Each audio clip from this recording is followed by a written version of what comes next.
Il a pris naissance dans un garage de particulier accolé à une habitation. L'actualité de ce mercredi en bref, c'est tout d'abord au Val d'Ajol, cet incendie dans un local abritant des véhicules. Les flammes se sont rapidement propagées à la maison annexe, heureusement inoccupée. L'intervention d'une trentaine de sapeurs-pompiers munis de 4 lances à incendie a permis de fixer le feu en à peine 1 heure. Une enquête d'usage est ouverte. L'origine du sinistre n'est pour l'heure pas déterminée. Dans le même ordre d'idées, 72 feux dont les plus importants ont brûlé plus de 150 hectares, 1709 sapeurs-pompiers mobilisés, 200 personnes évacuées, 230 largages de l'hélicoptère bombardier d'eau. Voilà en quelques chiffres résumés le bilan des incendies de forêt qui se sont déclarés en août dernier dans les Vosges, 3e département le plus forestier de France en densité.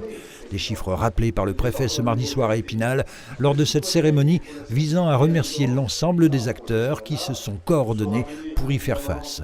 L'objectif désormais, et à l'heure du réchauffement climatique, sera d'anticiper ce genre d'événements par notamment un travail cartographique précis des pistes forestières, l'implantation de citernes sur tout le territoire, une sensibilisation accrue des Vosgiens au risque d'incendie en forêt et bons gestes à adopter, la mise en place de signalétiques aux abords des forêts. Enfin, régulièrement, des vigies mobiles patrouilleront afin de détecter les feux naissants.